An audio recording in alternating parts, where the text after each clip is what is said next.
Orar un momentito, hermanos. Hemos cantado al Señor juntos al principio del culto como iglesia. Nuestro hermano Luis Avero nos ha cantado algunas de sus alabanzas. Hemos escuchado una lectura bíblica. Hemos escuchado algunos anuncios referentes a actividades de mujeres, de jóvenes. Ahora queremos que la palabra que va a ser compartida, pues por supuesto que sea de bendición para todos los que lo vamos a oír y también para mí que lo voy a compartir. Pero sobre todas las cosas estamos en esta etapa, en esta serie de educación cristiana en la que queremos que el Señor nos eduque, que el Señor trate con nuestra vida. He dicho muchas veces durante estas clases que estamos teniendo que el objetivo no es mejorar, el objetivo es cambiar. No queremos simplemente mejorarnos o conformarnos con una mejoría, sino con un cambio radical en nuestra vida. Y el único que lo puede hacer es nuestro Dios. Hablemos con Él y pidámoselo en oración. Señor, te damos muchas gracias porque tu palabra es viva y es eficaz. Sirve para reprender, para corregir, para exhortar, para animar, para redarguir. Y te pedimos que en esta tarde, tú que eres el autor de la palabra, la uses, Señor, para tratar con nuestra vida y que podamos ir siendo cambiados y transformados a la imagen de tu Hijo Jesús. Te damos gracias por esta oportunidad de aprender y pedimos que a partir de estos momentos todo cuanto compartamos, todo lo que oigamos, caiga en buena tierra y produzca ese fruto para tu gloria y tu honra. En el nombre de tu amado Hijo Jesús, decimos amén, amén, amén. El texto que estamos utilizando en este tercer punto o mejor dicho, segundo punto de conocernos a nosotros mismos, es el texto basado en una de las cartas del apóstol Pablo cuando dice, y todo vuestro ser, espíritu, alma y cuerpo, fíjate las tres cosas tan importantes que menciona, espíritu, alma y cuerpo, sea guardado irreprensible para la venida de nuestro Señor Jesucristo, ¿verdad? Vemos que el Señor le da mucha importancia al espíritu, al alma y al cuerpo. Hemos hablado de lo importante que es tener una buena y sana relación con el Señor, una relación de cercanía, de proximidad, de transparencia, una comunión diaria y permanente con Él, una relación basada en una experiencia que tuvimos en un momento puntual de la vida, que la llamamos el nuevo nacimiento, la conversión, en fin. Y a raíz de ese momento, a raíz de ese día, nuestra vida comenzó a ser diferente, por dentro y por fuera. Pero vimos que donde el Señor entró fundamentalmente y lo que el Señor hizo nacer de nuevo fue nuestro espíritu. Y hay un texto que hemos también ya mencionado en estas clases que hemos tenido, Efesios capítulo 2, verso 1, que dice, Él os dio vida a vosotros cuando estabais muertos en vuestros delitos y pecados. Y sabemos que nuestro espíritu estaba desconectado del Señor. Comíamos, viajábamos, hablábamos, comprábamos, vendíamos, etcétera, pero nuestro espíritu estaba muerto.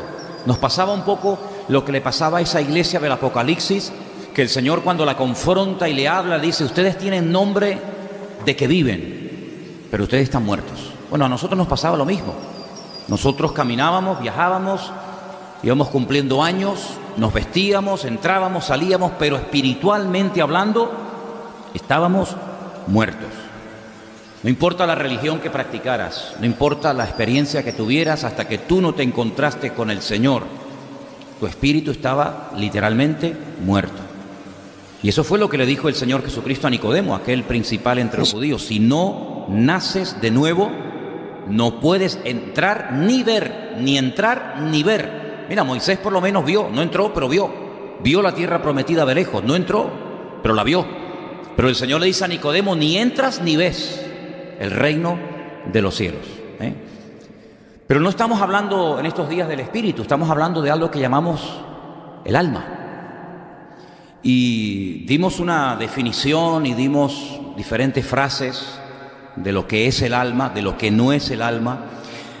Hablamos también un poco acerca de la estructura del alma. Si trajéramos a un médico y nos da una información acerca de la estructura del cuerpo, de las venas, de las arterias, del corazón, del pulmón, de los músculos, de los nervios, etcétera, pues nos quedaríamos sorprendidos de ver lo variado, ¿verdad?, que es el cuerpo humano. Pero el alma exactamente igual. Todos tenemos almas, los inconversos, los creyentes, los ateos, los hombres, las mujeres, pero las características del alma son muy concretas y muy particulares. Dijimos que el alma es esa parte inmaterial del hombre que tiene facultad nutritiva, lo vimos el jueves, facultad sensitiva, facultad imaginativa, también tiene la facultad volutiva, sí, tiene voluntad, ¿vale? Tiene voluntad. Y la Biblia está cargada, saturada de textos donde aparece la palabra nefesh o alma, aunque dijimos que hay dos palabras en el texto original para definir alma, nefesh y neshama. Una es el alma del hombre y otra es el alma animal, porque el alma, al ser la vida, lógicamente los animales también tienen alma. En el momento que el alma sale del cuerpo, la Biblia dice que el cuerpo está muerto, ¿vale? Entonces, vimos que el alma tiene voluntad, ¿sabes? El alma se entristece, el alma se enferma. Di una lista enorme al primer día de enfermedades que puede llegar a tener una persona en el alma, no en el cuerpo, no en la mente, sino en el alma, ¿verdad? A veces no le damos importancia a ciertas y determinadas cosas, pero cuando constantemente te ocurre esas características que yo dije el primer día, pues es una evidencia de que tu alma está enferma. Hay momentos que la persona no puede ni alabar ni adorar a Dios.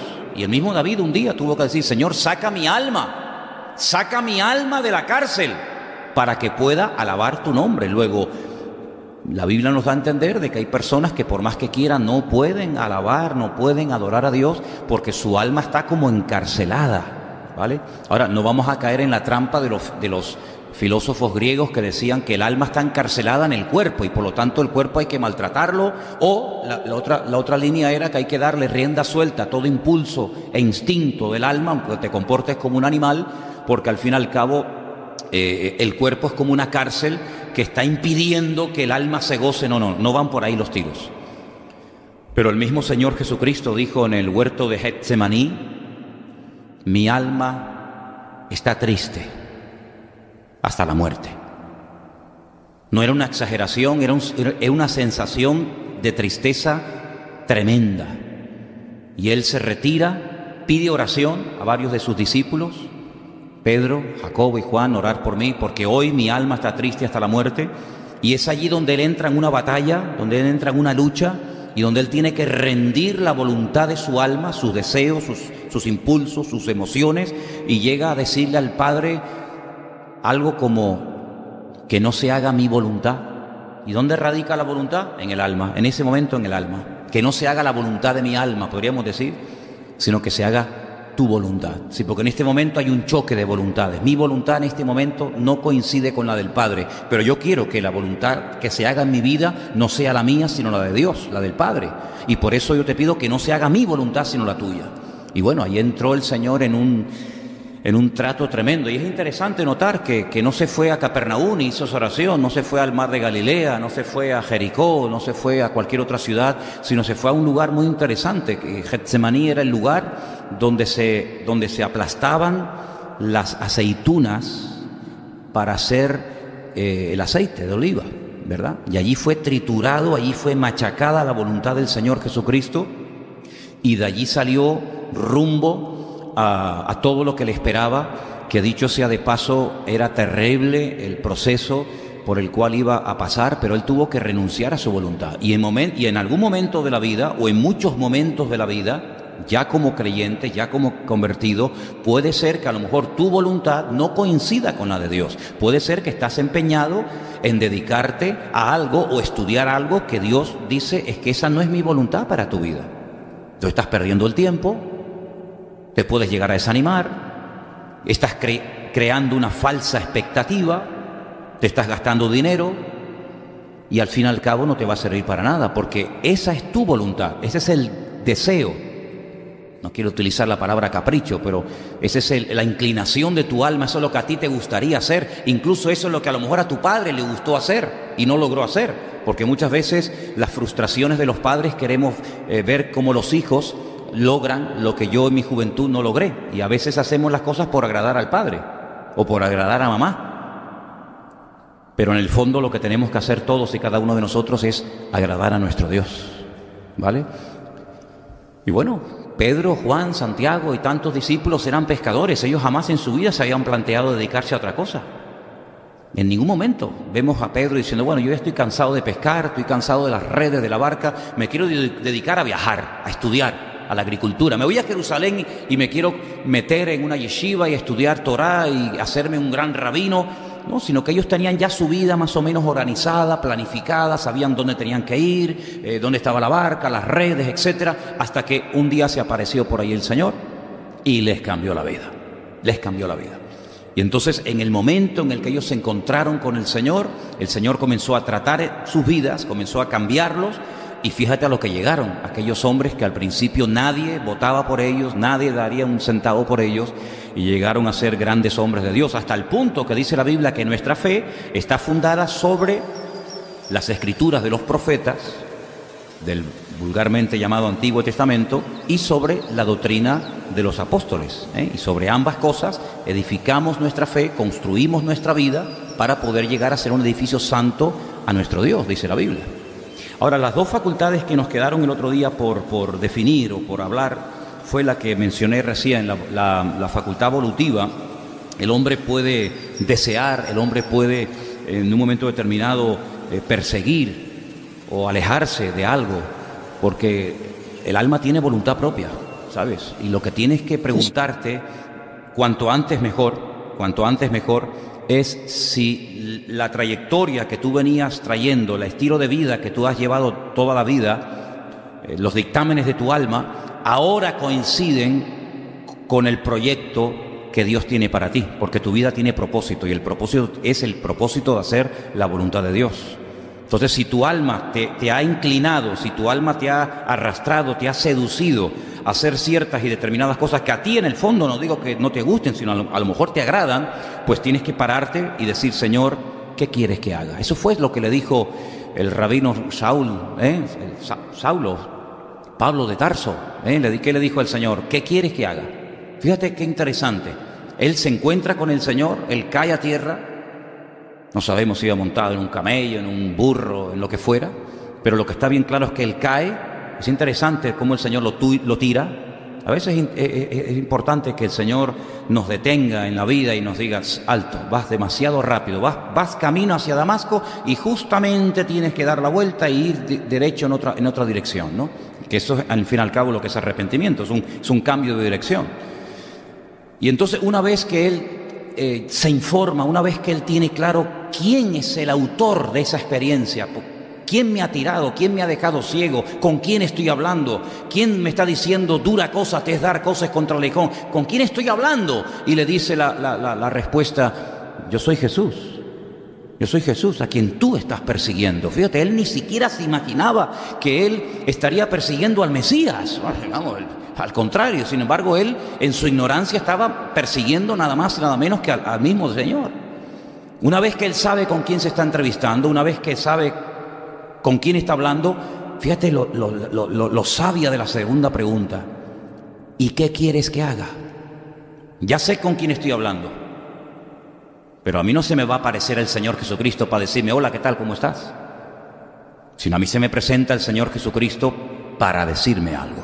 Porque nunca, jamás, el Señor se ha manifestado, se ha presentado a la vida de nadie y no le ha dicho algo concreto que a lo mejor iba en contra de sus pensamientos o en contra de su estilo de vida. Dice la Biblia que nuestros pensamientos muchas veces no son sus pensamientos, ni nuestros caminos son sus caminos. Por lo tanto, él le dice al Señor, ¿qué quieres que haga? Oye, gloria a Dios que le hizo esa pregunta, porque obtuvo respuesta. Las preguntas que nosotros le hagamos al Señor siempre obtendrán respuesta. ¿Están de acuerdo conmigo? Y a veces la respuesta es un no. A veces la respuesta es un silencio, pero también es una forma de responder, ¿vale? Y hay que saber interpretar los silencios de Dios, porque el silencio de Dios habla. El silencio es algo muy importante en la música.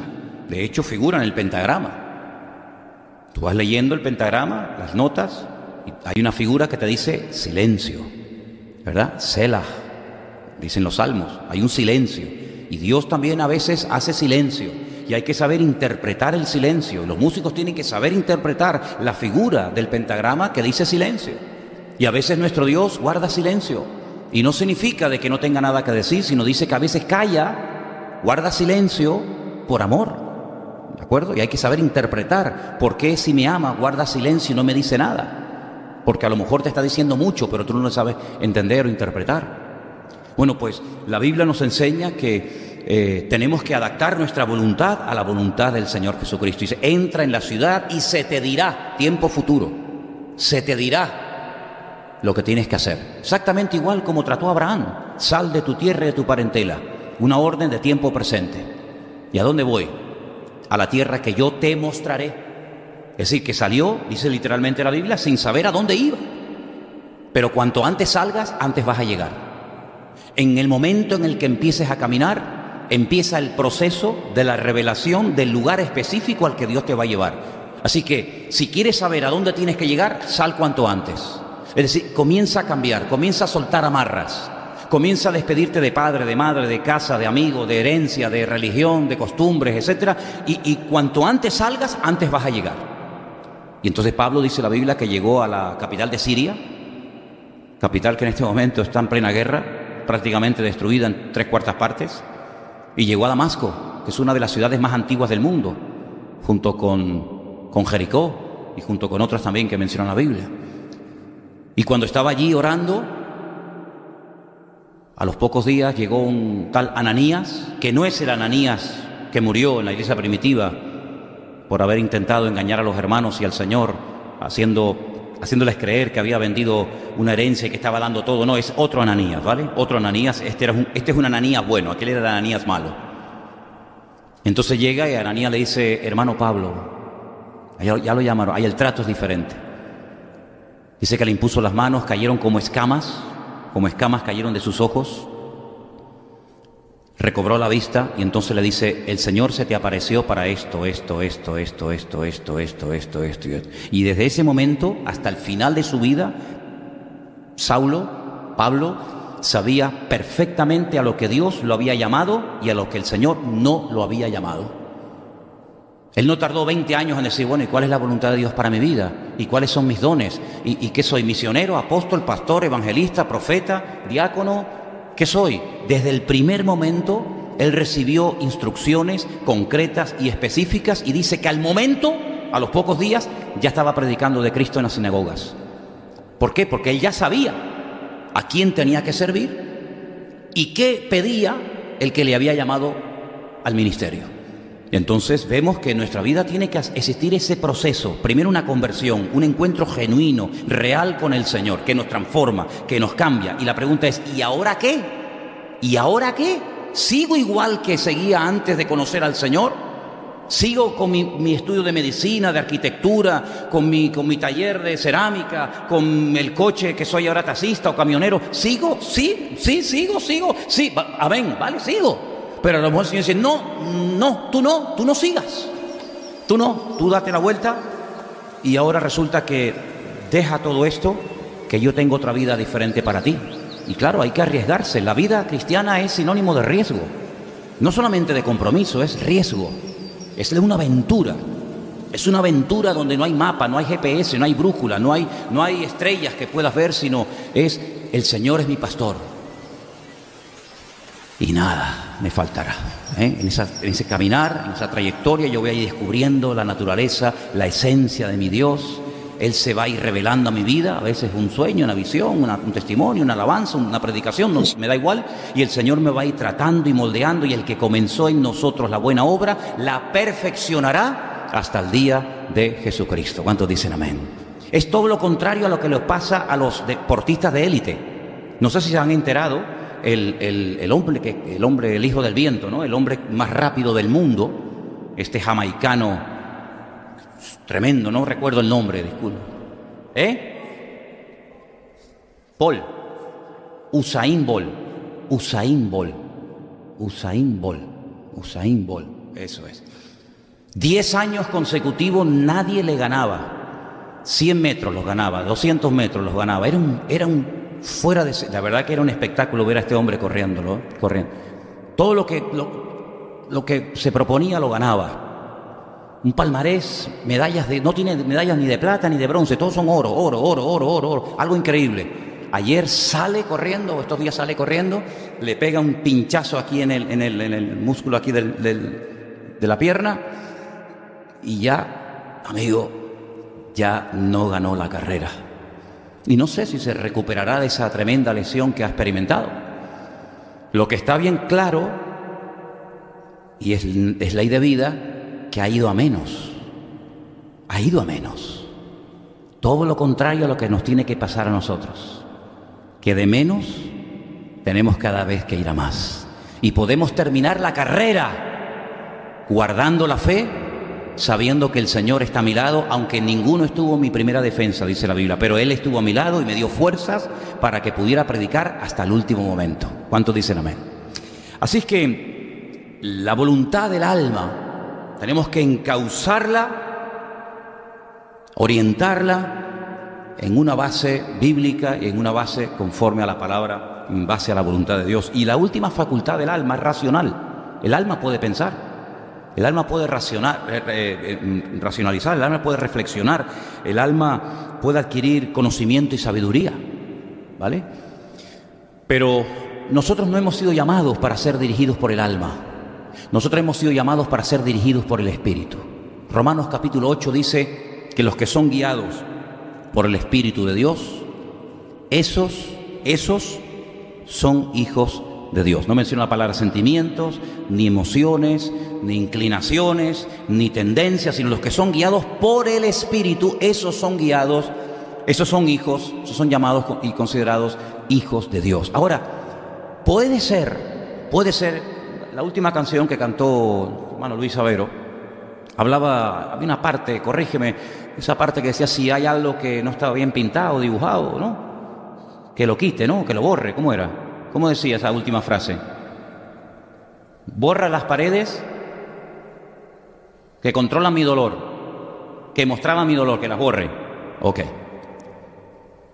Si nosotros nos autoanalizamos y nos probamos a nosotros mismos, porque una cosa es que Dios te pruebe y otra cosa es que tú te pongas a prueba.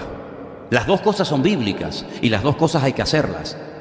Dios nos pondrá a prueba sin pedirnos permiso. Tiene todo el derecho y toda la libertad del mundo para ponernos a prueba cuantas veces Él lo crea conveniente, ¿sí o no?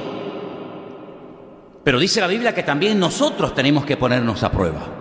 Y si nos ponemos a prueba y te examinas y reconoces qué parcelas, qué áreas de tu vida tienen que ser transformadas y cambiadas o echadas fuera, dice, Dios no te va a juzgar, porque tú mismo ya te has juzgado.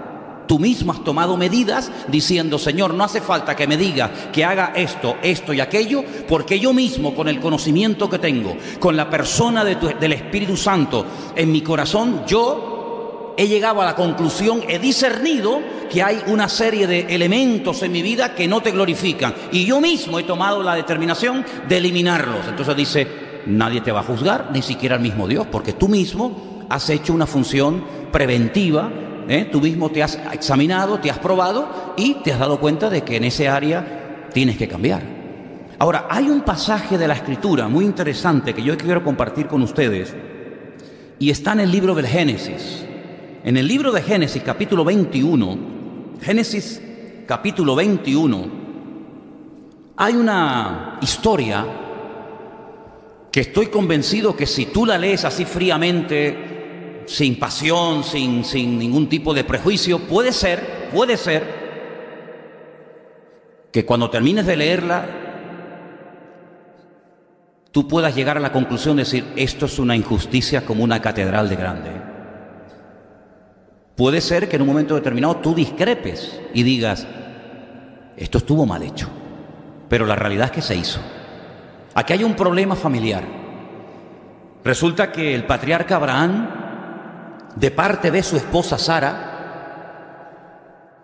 sabiendo ella que es estéril y que él está como loco por ser padre y que tiene una preocupación, que toda su herencia la va a heredar un criado llamado Eliezer, un buen hombre de Damasco precisamente, pero que no, al fin y al cabo no es su hijo.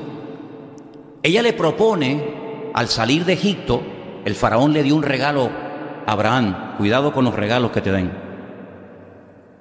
porque salió de Egipto, pero Egipto no salió de la casa.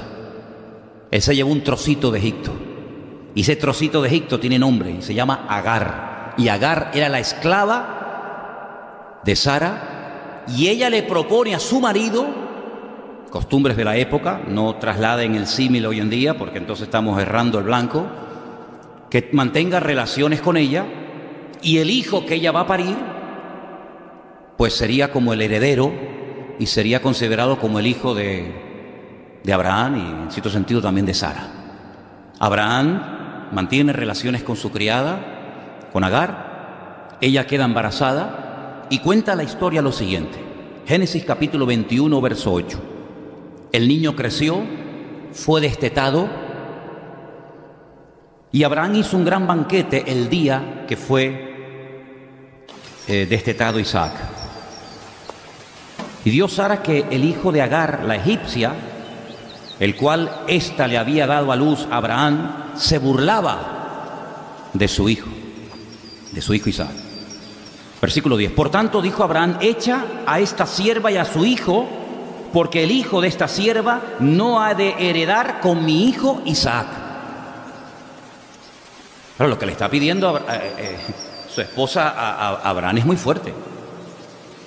Primeramente me dice que me acueste con ella, y ahora me dice que la eche. Pero que ahora no solamente me estás pidiendo que la eche, sino me estás pidiendo incluso que al hijo, que yo he tenido un hijo con esta mujer, que también lo eche. Este dicho le pareció muy grave a Abraham a causa de su hijo. Sí, esto no le hizo ninguna gracia. Ninguna gracia. Entonces dijo Dios a Abraham: no te parezca grave a causa del muchacho y de tu sierva. En todo lo que te dijere Sara, oye su voz, porque en Isaac te será llamada descendencia.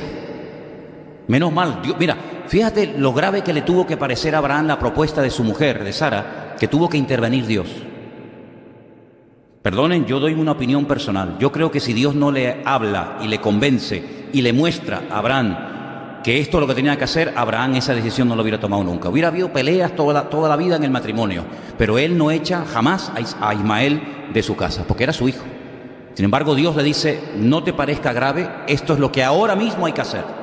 Entonces dice en el versículo 13: y también del hijo de la sierva haré una nación, porque es tu descendiente. Entonces Abraham se levantó muy de mañana, tomó pan y un odre de agua y se lo dio a Agar, poniéndolo sobre su hombro, y le entregó el muchacho y la despidió.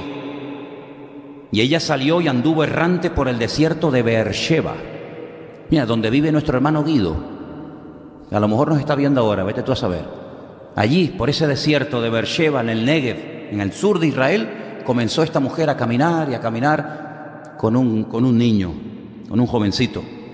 Y entonces dice en el versículo 14: entonces Abraham se levantó muy de mañana, tomó pan, un odre de agua, se lo dio a Agar, poniéndolo sobre su hombro, le entregó al muchacho, la despidió. Ella salió, anduvo errante por el desierto de Beerseba, pero le faltó el agua del odre y echó al muchacho debajo de un arbusto, y se fue y se sentó enfrente a distancia de un tiro de arco, porque decía: no veré cuando el muchacho muera.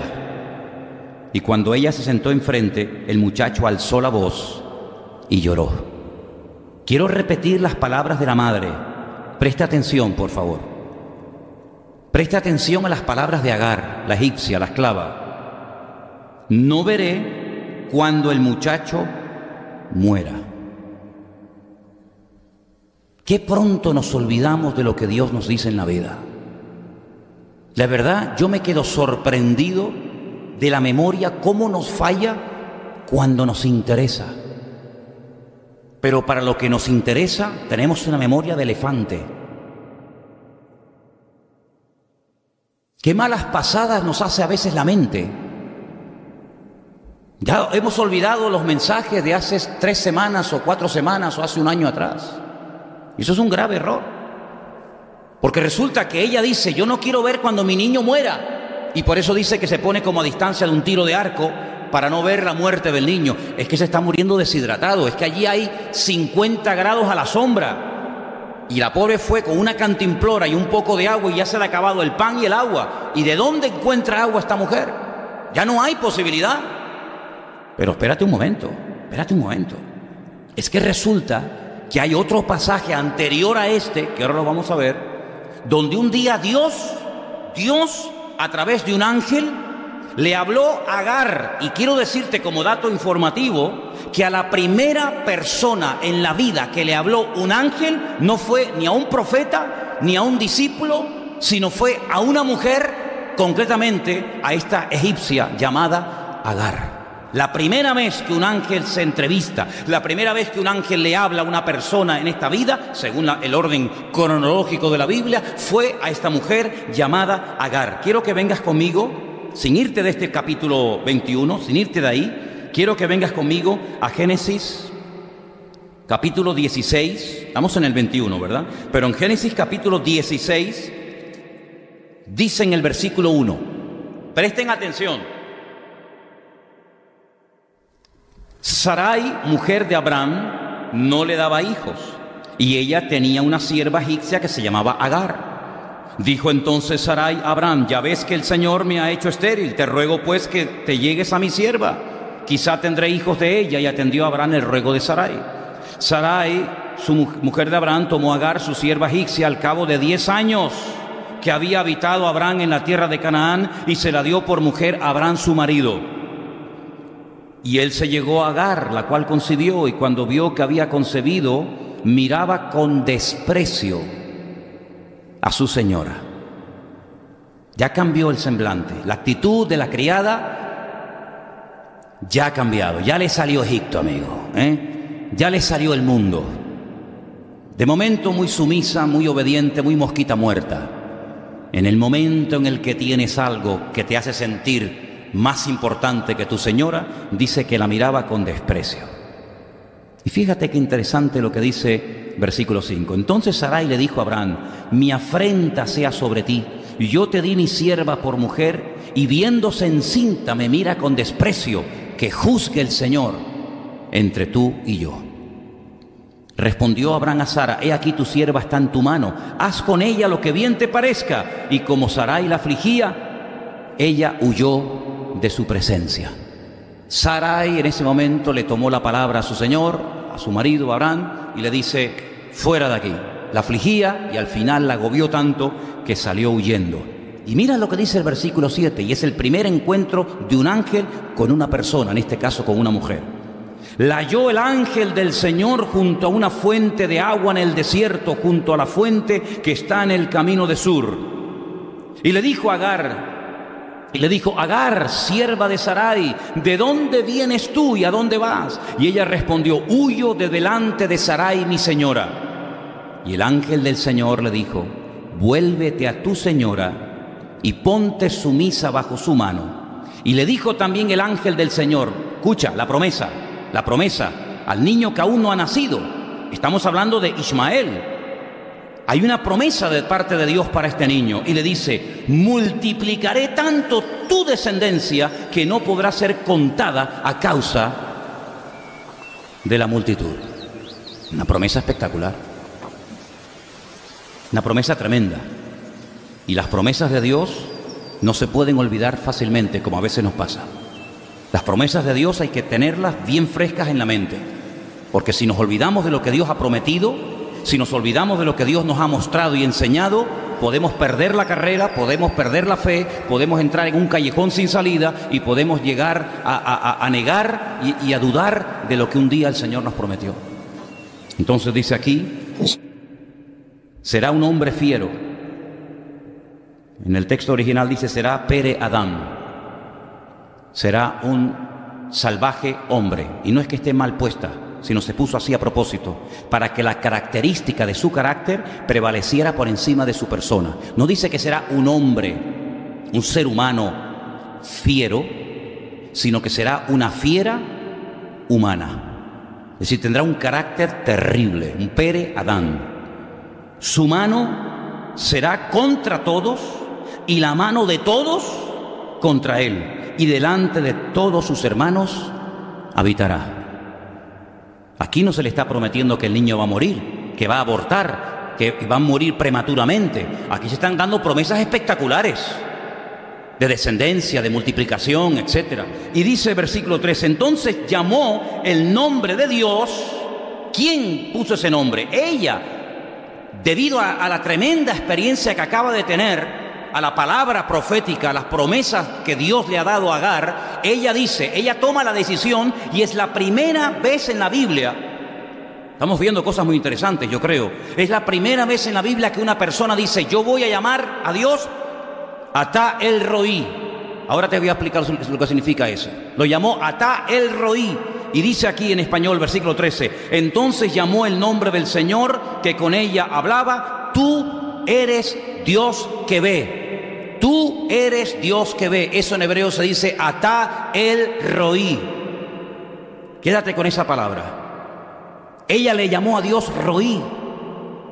Y dice el versículo 13 al final, ¿no he visto también aquí al que me ve? Por lo cual llamó. Ahora no solamente utiliza un nombre para definir a Dios, sino que le pone el nombre al lugar donde Dios se le reveló y donde Dios le habló. Y dice, y llamó a aquel pozo, el pozo del viviente que me ve. He aquí, está entre Cades y Beret. Y Agar dio a luz un hijo a Abraham, y llamó a Abraham el nombre de su hijo que le dio, Agar, Ismael. Y era Abraham de edad de 86 años cuando Agar le dio a luz a Ismael.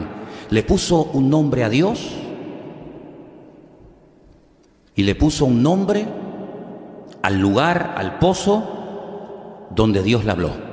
El pozo del viviente que me ve, y este se llamará el Dios, como dice aquí, el Dios que me ve. Eso está en el capítulo 16. Si volvemos al capítulo 21, cuando ella ahora está sin agua, cuando ella ve ahora que el niño ya está totalmente deshidratado y toma la decisión de apartarse de él para no ver cómo muere, aquí se produce una incongruencia. Vamos a ver, a ti no te dijo el Señor que tu hijo que lleva en su nombre el nombre de Dios, Ismael, todo lo que termine en él siempre es Dios. Él significa Dios en la Biblia, el que ha oído a Dios, el que oye a Dios. A ti no te dijo Dios que tu hijo va a ser una bendición, que va a tener una descendencia espectacular, que no se va a poder ni contar de la cantidad de gente que va a haber. ¿Cómo es posible que tú ahora te apartes de él y diciendo, es que se me va a morir? ¿En qué quedamos? ¿Va a vivir y va a ser bendecido y prosperado, o va a morir? Dios ha dicho una cosa y tú estás diciendo otra. Y ese es el gran problema muchas veces entre nuestra alma y entre nuestro espíritu. Que nuestra alma nos dice, no se puede, es imposible, tú no vas a cambiar nunca, ese problema no se va a solucionar. Pero el Señor a través de su espíritu te dice, al que cree todo le es posible. Y ahí hay una lucha, ¿verdad? Entre la carne, entre el espíritu, entre lo que me dice la voz del alma, entre lo que me dice por otra parte el Señor. Y entonces el Señor otra vez en el capítulo 21 le vuelve a hablar por segunda vez a Agar. Es increíble. Y fíjate lo que dice aquí. Estamos en el capítulo 21, ¿verdad? Estamos en el capítulo 21, versículo 21, 17. Oyó Dios la voz del muchacho y el ángel de Dios llamó a Agar desde el cielo. Oye, las experiencias que esta mujer tuvo con Dios, muchos nunca la han tenido, ¿eh? Dios llamó desde el cielo a Agar y le dijo, ¿qué tienes, Agar? ¿Qué te pasa? No temas, porque Dios ha oído la voz del muchacho en donde está. Ahora, eso en donde está yo quiero explicarlo. Porque permítame, lo hago con todo respeto, pero voy a leer el versículo sin las dos últimas palabras. Vais a ver que dice lo mismo, aparentemente. Versículo 17. Oyó Dios la voz del muchacho y el ángel de Dios llamó a Agar desde el cielo y le dijo, ¿qué tienes, Agar? No temas, porque Dios ha oído la voz del muchacho. ¿Por qué añade, Dios ha oído la voz del muchacho en donde está? Algo tiene que tener, y alguna explicación tiene que tener, cuando se añade la expresión, yo he oído la voz del muchacho, dónde está y cómo está ahora. Porque quiero decirles que este muchacho iba a ser el terror el día de mañana del pueblo de Dios. ¿Cómo es posible, pregunto yo y pienso en alta voz, que Dios haya salvado a un muchacho que el día de mañana él y su descendencia iban a causar tantas bajas, tanto dolor y tanta tragedia en el pueblo de Israel? ¿Por qué no lo dejó morir? Como por ejemplo David oraba por aquel niño que tenía que nacer, y dice la Biblia que el niño murió esa misma noche, el niño que había tenido con Betsabé. ¿Por qué no lo dejó morir? Total, muerto el perro, muerto la rabia. El día de mañana un problema menos, que hasta el día de hoy permanece. Porque Dios no juzga el futuro, Dios juzga el presente. Mañana, pasado mañana, el año que viene puede ser una persona terrible, pero hoy puede ser una persona que invoca el nombre de Dios.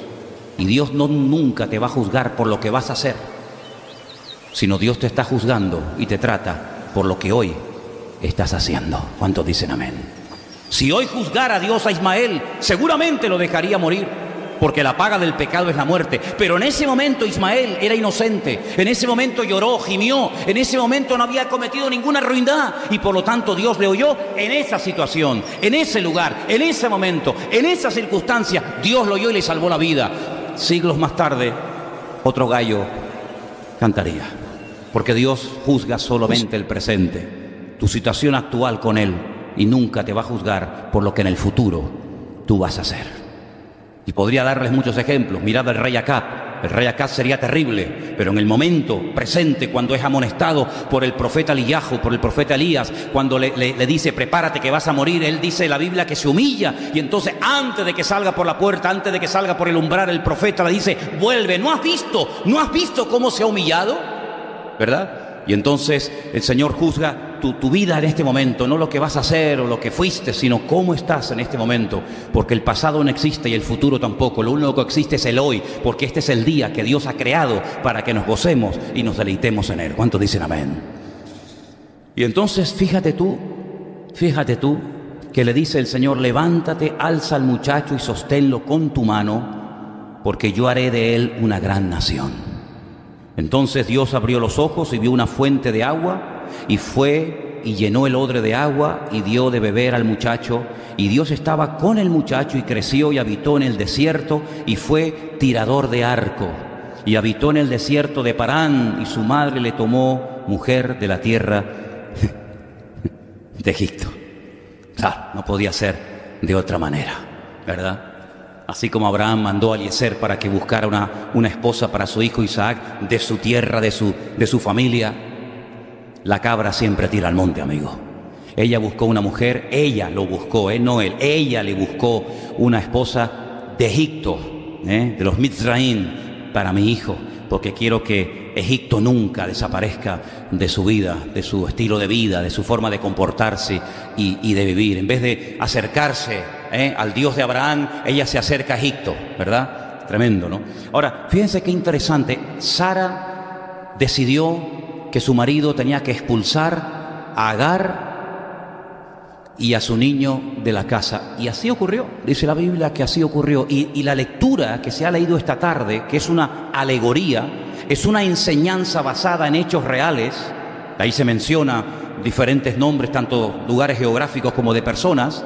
Pues ahí encontramos que Pablo dice, vamos a ver, ¿con cuántas mujeres tuvo Abraham en un momento puntual de su vida? Después podríamos hablar de la otra esposa con la que se casó, pero bueno, eso ya lo dejaremos para otro día. Pero ¿con cuántas mujeres tuvo Abraham relación íntima?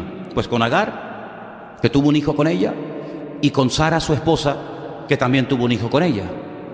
Uno se llamó Ismael, el hijo de la esclava, el otro se llamó Isaac, el hijo de la libre, ¿verdad? Y dice la Biblia que no podían convivir. No podían convivir. Aquello era una guerra, un infierno, ¿verdad?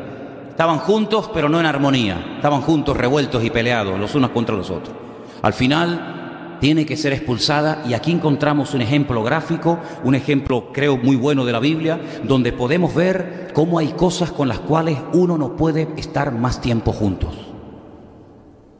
Hay cosas con las cuales tú no puedes convivir, tú no puedes cohabitar. Hay cosas con las cuales actitudes, palabras, tal vez hasta personas, etcétera, con las cuales tú no debes de perder más el tiempo. En el momento en el que Ismael y Agar se fue de casa, Dios tomó cartas en el asunto en esas dos vidas, y automáticamente Dios comenzó a tratar, y Dios comenzó a hablar, y Dios comenzó a ministrar la vida de Isaac, que al fin y al cabo iba a ser en el futuro su legítimo heredero. Pero fíjate a las pruebas a las cuales Dios los llevó. A uno le dice que lo eche y a otro le dice que lo mate. Que si te pones a comparar, dice, bueno, casi es mejor echarlo, que tengo la esperanza algún día de poder verlo, recuperarlo, que al otro que me está pidiendo que lo mate. Entonces, no podíamos matar a Ismael. Otra vez volvemos, ¿verdad? No podemos matar a Ismael Sí, a ver, ahora me lié. No podemos matar a Ismael y echar a Isaac. Sí, es que estar aquí arriba no es fácil, ¿sabes? A veces me hago un 8. Pues no, el Señor dice, no, a tu único hijo, al que amas, me lo matas, y al otro me lo expulsas. Qué curioso. Y nunca más se volvieron a ver los hermanos, salvo el día que enterraron al viejo. El día que enterraron a Abraham, se encontró Ismael con Isaac, se separaron, hasta el día de hoy que no hay forma de juntarlos. ¿Qué te parece? Entonces, hay cosas en la vida con las cuales no puedes pactar. Hay cosas en la vida con las cuales no puedes vivir ni perder el tiempo. Hay cosas en la vida que, como Abraham tuvo que decirle a Agar, se acabó, hija, coja al niño y lárguense de aquí, porque esto ni viven ustedes ni vivimos nosotros. Aquí hay que empezar de cero, hay que romperlo todo, o Dios no hace en momentos puntuales de la historia que dice basta, lo rompe todo y empezamos de cero. No lo hizo en el diluvio, no lo hizo contigo.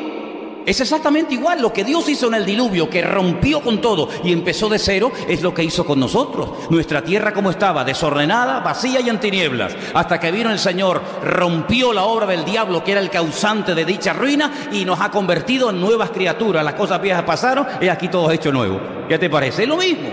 ¿Qué es lo que será? Dice la Biblia, lo mismo que fue, porque no hay nada nuevo bajo el cielo. Para conocer lo que Dios va a hacer, hay que conocer lo que Dios hizo, porque lo que Dios hizo es la sombra que se proyecta en el futuro de lo que Dios va a hacer en tu vida. ¿Cuántos dicen amén? Entonces, fíjate qué interesante, estas mujeres son echadas de la casa, se les echa fuera, y con el paso del tiempo volvemos otra vez a encontrar una situación parecida, donde dos hermanos, en este caso gemelos, Jacob y Esaú, pues resulta que tampoco pueden convivir el uno con el otro, y uno tiene que huir al extranjero 20 y tantos años, ¿verdad? Y después sí hay una especie de reencuentro, aparentemente se besan, hay unos puntitos que aparecen en unas palabras del relato bíblico donde te indica que el beso fue fingido, el encuentro, aparentemente fumamos la pipa de la paz, como se hacía en las películas del oeste, aquello fue fingido porque no duró mucho tiempo, y prueba de ello es que Edom, descendiente de Esaú, pues después fue un terrible enemigo del pueblo de Dios, del pueblo de Israel. Pero quiero retomar lo que dije antes. La primera persona que llama a Dios Roí fue Agar. Atá el Roí, tú eres el Dios que me ve. La palabra Roí, Atá es tú eres. Atá tú eres. El Dios, tú eres el Dios que me ve. ¿Cómo se dice me ve? Roí. Fíjate qué impactante fue ese nombre, que no fue un nombre que Dios le reveló a Agar, porque hay momentos en los que Dios revela algunos de sus nombres a ciertos y determinados personajes. Por ejemplo, a Abraham. Por ejemplo, a Moisés. Bueno, y cuando voy a Egipto y me preguntan, ¿a ti quién te manda? Con el montón de dioses que tenemos aquí, ¿a ti quién te manda? ¿Qué Dios te envía a ti? Tú eres mensajero y embajador de qué Dios. Y entonces le dice, ¿qué les digo? Dice, dile que te manda, y le da el nombre. Y Abraham le revela ciertos y determinados nombres que son cápsulas, pequeñas cápsulas de la esencia de Dios. Los nombres son las cápsulas que cuando las abres revelas la naturaleza o parte de la naturaleza o esencia del Señor. Sin embargo, a Agar no le dijo Dios, es que yo soy Roí, sino fue un nombre que ella, en su experiencia tan impactante, marcó su vida y dijo, es que tú me ves. Oye, qué tremendo, ¿eh? Es que el Dios vivo y verdadero ve. Los dioses de las naciones son ciegos, tienen ojos pero no ven, tienen boca pero no hablan, tienen pies pero no caminan, tienen orejas pero no oyen. Semejantes a ellos son los que los fabrican y los que los adoran. Pero ella sabía perfectamente que Dios la veía, y a ella y a su hijo, porque Dios te ve a ti, mamá, y Dios también ve a tus cachorritos. Y Dios te ve a ti como hijo, pero también ve a tus padres, porque no hay nada que se escape de la mirada de nuestro Dios. Bueno, lo que voy, fíjate qué impactante tuvo que ser esa experiencia que lo llamó a Dios Roí, el que me ve, que cuando vas al Salmo 23, siglos más tarde, ¿quién escribió el Salmo 23? David. El Salmo 23, en nuestra versión dice: el Señor es mi pastor y nada me faltará. ¿Sabes qué nombre aparece en el Salmo 23:1? Adonai Roí. Roí. El Señor es mi Roí. Y nosotros hemos traducido Adonai Roí por el Señor es mi pastor. Pero también se podía haber traducido sin ningún problema: el Señor que me ve suplirá todas mis necesidades. Porque pastor se pronuncia exactamente igual que el nombre que Agar le puso a Dios para definirlo: Roí, el que me ve. Y el pastor es el que ve, el que otea el horizonte, el que observa si viene algún peligro. La oveja no se entera, la oveja está comiendo y comiendo, la oveja está en otro planeta, la oveja está en su mundo, pero el pastor está por encima de la cabeza de las ovejas y observa que allí hay una manada de lobos, o allí hay un barranco que se pueden caer, o allí hay buenos pastos a los que hay que ir, o por aquí hay mucho calor y hay que cambiar de ambiente y de lugar. Y ese Roí es pastor. Luego, nuestro pastor, nuestro Dios, nos observa de noche y de día. Nos conoce perfectamente, sabe dónde estamos, dónde vivimos, qué nos pasa, cómo estamos en este momento, cómo estaremos en el futuro. Lo sabe y lo conoce todo, porque ella dijo: tú eres el Dios que me ve. Y David dijo: el que me ve, el que me observa, es mi pastor. Y por eso, como Él me observa, nada me faltará, porque Él sabe lo que yo necesito y por lo tanto Él lo busca. Y yo no he visto nunca ninguna oveja que le diga al pastor: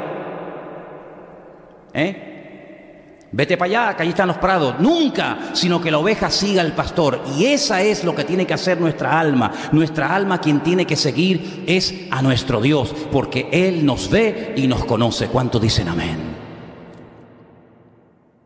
Cuando ya Isaac es grande, ya tiene 40 años, un poquito menos, 38, 39 años, el padre recibe una orden de su Dios tremenda, lo que llaman lo que se conoce la akedá. Akedá es la atadura. Cuando atas, akedá. La akedá de Isaac, cuando le dice Dios: vete a un monte que yo te mostraré. Yo te mostraré dónde está ese monte, y allí sobre ese monte atas y sacrificas a tu hijo Isaac. Y dice la Biblia que sale Isaac con su padre, su madre se despide de ellos, de su hijo y de su marido. Ellos caminan 3 días, 72 horas desde Beersheba, el sur del país, hasta Moriyá. Moriyá, ¿sabe lo que significa? Moré es el maestro, Yad es Dios, el monte donde Dios me va a enseñar algo. El monte donde mi Moré, mi maestro, me va a enseñar una lección que va a marcar toda mi vida. Moriyá, el Dios que me enseña y me muestra verdades profundas. Suben a lo alto de aquel monte, donde tiempo más tarde Salomón construiría el primer templo de Jerusalén, y el segundo que se restaura en la época de Nehemías, ¿verdad?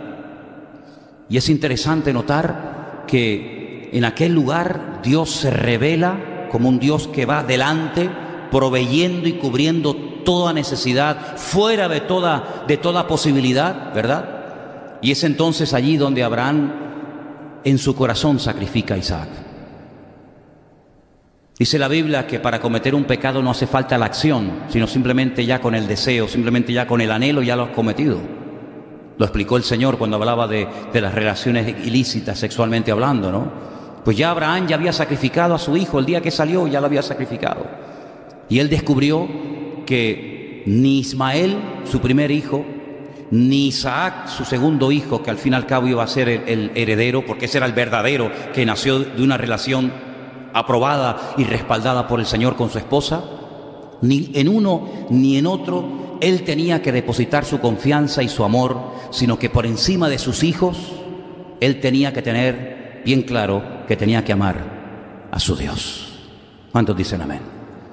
Y fíjate qué importante es esto, que cuando tiempo más tarde un gran hombre de Dios sube a lo alto de una montaña también, no esa, otra, a orar, y está allí en la presencia del Señor, primeramente en un periodo de 40 días y posteriormente en otros 40 días, total 80 y tantos días largos, milagrosamente recibe toda la revelación de lo que llamamos la ley o la Torá. Y resulta que este hombre, pues en aquel monte descubre que para Dios no hay nada imposible, que cuando uno está dispuesto a sacrificar y a despojarse y a desprenderse de lo que uno más ama, Dios nunca dejará vacío tu corazón. ¿Cuántos dicen amén? Porque Dios, para llenar tu corazón, cuando tú quieres educar o reeducar a tu alma, el Señor nunca te dejará peor de lo que te tuvo. Pero fíjate, para que los sentimientos, el alma, la base, el fundamento de los sentimientos, de las emociones, de las acciones o reacciones del hombre, fíjate que ese hombre cuando baja de la montaña le enseña al pueblo pues todos los mandamientos y toda la historia de Abraham y de Moisés y del jardín del Edén, etcétera, y llega al capítulo 6 del libro de Deuteronomio y le dice al pueblo de Israel: Israel, escucha, el Señor nuestro Dios es uno. Shema Israel, Adonai Eloheinu, Adonai Echad. Y cuando siglos más tarde un rabino se le acerca al maestro, a nuestro Mesías, al Salvador del mundo, y le dice: ¿cuál es el mayor mandamiento de todos? Mira que hay mandamientos, 613 concretamente, pero de todos, ¿cuál es el más grande? Y el Señor le dice: amarás. Amarás. ¿A quién? ¿A Isaac? ¿A Ismael? No, amarás al Señor tu Dios con todo tu corazón, con toda tu alma. No, mente no menciona ahí. Y con todas tus fuerzas. Y con todas tus fuerzas. En el texto hebreo, mirar lo que dice: Shema Israel, Adonai Eloheinu, Adonai Echad, Ve'ahavta Adonai Elohecha, Bechol levavecha, Ufchol nafshecha, Ufchol meodecha. Menciona el corazón dos veces. No dice Ve'ahavta Adonai Elohecha, Bechol lev. Corazón se dice lev, dice levavecha, con todo tu corazón, corazón. Lo menciona dos veces. Perverso y engañoso es el corazón. Bienaventurados los de limpio corazón, los que un día no dicen una cosa y mañana otra, los que tienen el corazón, los impulsos del corazón centrados en Dios. El Señor está llamando a la puerta del corazón, a esa voluntad que a veces se transforma por alma, pero en ese caso no fue así. Y dice: y amarás al Señor tu Dios con todos tus sentimientos, con todas tus emociones, que dijo, con toda tu alma y con todas tus fuerzas. Es decir, con todo lo que tienes, con todos tus recursos materiales y humanos, con toda esa fuerza, que es la que a ti te proporciona fuerza, con esa fuerza tú tienes que amar al Señor. Hermanos queridos, cuando nuestra alma, que ha estado en nosotros desde el día de nuestro nacimiento, Dios la diseñó y la creó específicamente para ti, porque el alma es eterna, el cuerpo es efímero, está limitado por el espacio y por el tiempo, terminará algún día, pero el alma Dios te la dio, el alma es eterna. Ese alma es la que ha gobernado y dirigido nuestra vida hasta el día de nuestra conversión. No quedó muerta, no quedó anulada, no se fue, no fue desterrada como Agar e Ismael el día de tu conversión, sino que siguió estando ahí. Y por eso a veces demanda, y por eso a veces pide, y por eso a veces se encapricha. Y como dije el jueves, al alma hay que cuidarla, pero no mimarla. Una cosa es cuidar y educar a un hijo, y otra cosa es darle todos los caprichos y consentir al niño. Y cuidado, porque Proverbios dice que el niño consentido avergonzará a su padre y a su madre. Y el alma tratada es un alma que puede glorificar a Dios hasta el punto que dice: yo puedo llegar a amar a Dios con toda mi alma. Pero cuidado, porque si al alma la malcría, te puede llevar a las sensaciones más bajas que te puedas imaginar. Por eso Pablo dice: todo vuestro ser, no solamente le estén dedicando tiempo a vuestro espíritu, del cual ya hablaremos Dios mediante. No solamente cuiden el cuerpo, aunque Pablo dice que el ejercicio corporal para poco es provechoso, sino que también dice la Biblia: todo vuestro ser, e incluye el alma, sea guardado irreprensible. Es decir, tanto en la parte espiritual como en la parte física, como en la parte anímica, la parte del alma, todo tiene que estar conjuntado para que no sean rivales, para que no pelee Ismael con Isaac, ni Sara con Agar, sino que podamos estar unidos, porque cuando hay unidad y hay armonía, hay bendición y vida eterna. Entonces, aquí hay que dedicar tiempo, hermanos. Con Agar era imposible, ¿eh? Con Ismael era imposible. Pero a nosotros no nos queda más remedio que aceptar que somos espíritu, alma y cuerpo. Y tenemos que llevarnos bien. Tenemos que llevarnos bien los tres. Pero ¿cómo se unen y cómo se complementan el uno con el otro? Solamente de una manera: sometiéndonos al Señor nuestro Dios. Sometiendo el espíritu, sometiendo el alma, sometiendo el cuerpo al Señor. No pecarás ni con el alma, ni con tu espíritu, ni con tu cuerpo. Porque en la Biblia vamos a ver, Dios mediante, que se puede pecar de formas diferentes. Hay gente que peca con la mente, pero no con el cuerpo. Pero hay gente que peca con el cuerpo, pero no con el espíritu, con el alma. Y entonces vemos que las consecuencias de cometer pecados con el cuerpo son terribles. Pero las consecuencias de cometer pecados con el alma, ni te imaginas. Porque el cuerpo es el cascarón, es la parte visible de mi ser, pero el alma es la parte interior, pero que se manifiesta y muchas veces me lleva a hacer, a pensar, a desear y a codiciar cosas que van en contra de los deseos de Dios. Y por eso dice que hay como una guerra, hay como una pelea, y Pablo la admite, y Pablo no la esconde, sino que Pablo dice: hermanos, miserable de mí, hay dentro de mi vida una batalla. En ti, Pablo, sí, dentro de mí hay una batalla. Hasta el punto que a veces hago cosas que no quiero, y lo que en el fondo quiero hacer no lo hago.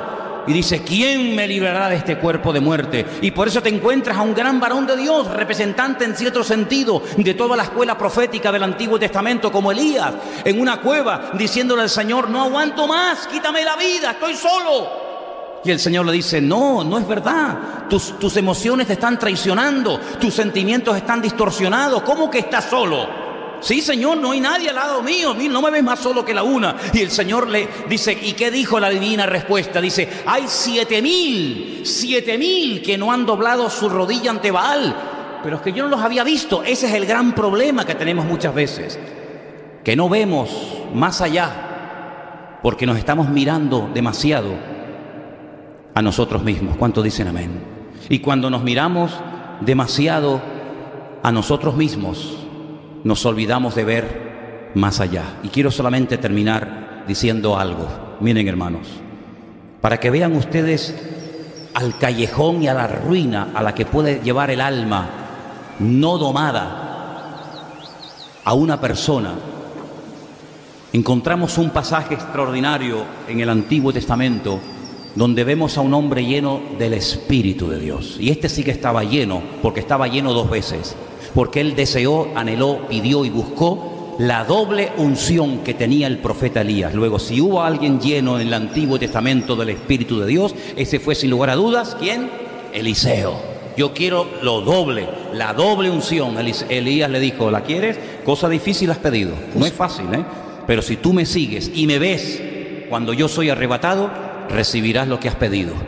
Tenía un criado, tenía un siervo, como Sara tenía una criada llamada Agar. Este tenía un ayudante, un colaborador, un futuro discípulo, un futuro profeta llamado Giesi, que dice la Biblia que cuando vinieron a atacar y rodearon la casa del profeta Eliseo, entró dentro y le informó a su señora, a Eliseo, de que habían venido bandas armadas para matarlos. Y Eliseo, lleno del Espíritu de Dios, observó, pero dijo algo increíble. Le dijo: Señor, ábrele los ojos para que vea que más son los que están con nosotros que los que vienen contra nosotros. La mirada de Eliseo, la mirada de Giesi, dos frecuencias diferentes. Uno solamente veía dificultades, nos van a matar, de aquí no salimos con vida, este es el último día de vida. El otro miraba la realidad, porque la fe no te ciega, la fe nuestra no es ciega, La fe ciega no sirve para nada. La fe te hace ver la realidad. Cuidado, allá afuera hay 500.000 soldados que vienen contra nosotros, armados hasta los dientes. La fe no me hace tuerto, ni ciego, ni tonto. Es un culto racional, dice la Biblia. Es un culto pensante, no es un culto fanatoide, no es un culto místico, no es un culto fuera de toda, raciocinio, sino, sí, yo lo veo, pero aparte de lo que mis ojos de carne ven, yo veo más allá. Yo veo más allá.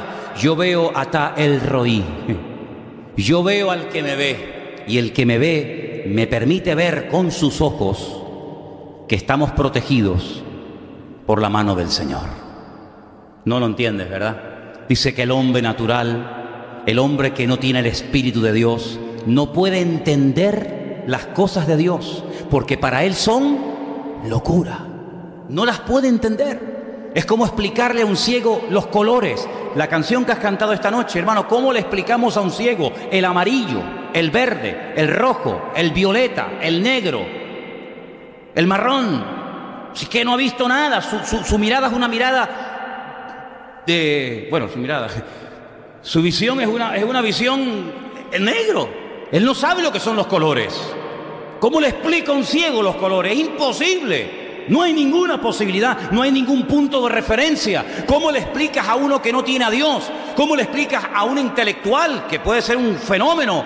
¿Cómo le explicas que Dios tiene el control, el poder, la autoridad? Ata el Roí. ¿Cómo le explicas a una persona que no tiene el Espíritu de Dios que el Señor está conmigo, que no me importa lo que me hagan, que me vienen por un camino, se van a ir por 7, que mayor es el que está en mí que el que viene contra mí, que aunque campe un ejército no temerá mi corazón? ¿Cómo le explico eso?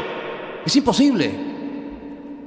Hasta que el Señor abre tus ojos y dices: yo perder la paz, el sueño y la tranquilidad por esta basura, porque estamos rodeados de basura, estamos rodeados de cosas que el día de mañana, cuando lleguemos a la presencia del Señor, vamos a pensar, pienso yo, ¿por qué me preocupé en aquella época de mi vida por aquella historia? Ahora que estoy arriba y miro para abajo, digo: qué necio que fui. El tiempo que perdí, el mal humor que cogí, los nervios que cogí, total por nada, cuando lo más importante, y el cuadro, cuando tú estás en una máquina donde están haciendo un bordado, cuando están haciendo una alfombra de estas que después se cuelgan en la pared, si tú te pones desde abajo, te metes debajo de la máquina y miras hacia arriba, solamente ves hilos colgando, no se discierne nada, no se ve nada. No, pero sal debajo de la máquina, amigo. Ponte por encima y mira qué bonito, qué cuadro está haciendo, qué preciosidad, qué diferente, de estar mirando de abajo hacia arriba que de arriba hacia abajo. Pues ¿sabes lo que descubrió Saulo de Tarso? Que nosotros tenemos que aprender a sentarnos en los lugares celestiales con Cristo Jesús, para ver las cosas desde arriba hacia abajo y no de abajo hacia arriba, porque si miramos así, simplemente horizontal, dice, ponemos la mira en las cosas de la tierra, pero Dios nos quiere elevar. Si habéis resucitado con Cristo, poner la mira en las cosas de arriba, no en las de la tierra, y nos quiere elevar para que nos demos cuenta de que cuando uno está arriba, lo de abajo parece mucho más pequeño, queridos hermanos, y por eso a nuestra alma hay que reeducarla y hay que obligarla a la obediencia, hay que someterla al Señor. Lleva tiempo, claro que lleva tiempo, pero merece la pena, porque los beneficios van a ser tuyos y la bendición después vas a poder compartirla con los demás. Y ya termino y les prometo, cuando viene Isaac de aquel sacrificio que se escapó por los pelos, aunque él en cierto sentido era un muerto viviente, porque él murió también allí, ¿sabes? Él murió también allí, porque no solamente de muerte se muere, no solamente de muerte se muere. Hubo un sacrificio en el corazón de Abraham y hubo una muerte en el corazón de Isaac. Y cuando él vuelve, y tal vez su madre murió o a los pocos días murió, me da igual, y él dice la Biblia que sale de la casa, dice que salió a meditar, salió a pensar, salió a reflexionar. Esto está en el libro del Génesis. ¿Y a dónde se fue a meditar? ¿A dónde se fue a pensar? ¿A dónde se fue a orar, a desahogarse, a gritar? Yo no sé a qué, pero dice que Isaac salió y se fue.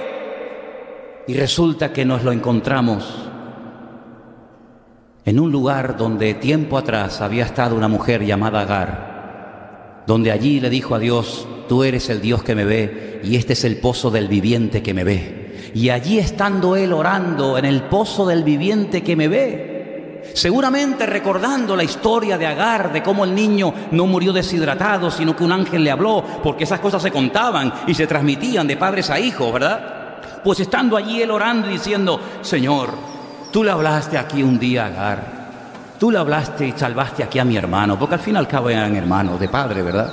Y tú lo salvaste, y él era un niño y no podía hacer nada. Yo soy un hombre, ya no tengo madre, mi padre ya es anciano, yo voy a heredar todo esto. Señor, háblame. Hay que decirle en momentos puntuales de la vida al Señor: Señor, háblame, muéstrame algo, Señor, algo, dime algo. Dice que él estaba mirando allí el pozo del viviente que le ve, y dice que alzó la vista. Qué bonito ese pasaje, a mí me encanta ese pasaje.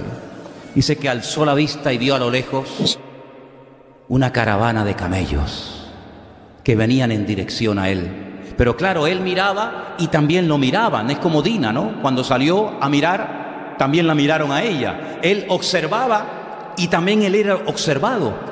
Y mientras él miraba aquellos camellos en el horizonte y no veía nada más que camellos que venían hacia él, una joven lo vio y le dice a un criado fiel llamado Eliezer, el hombre de confianza de Abraham, su padre, le dice: ¿quién es aquel hombre que está en el campo?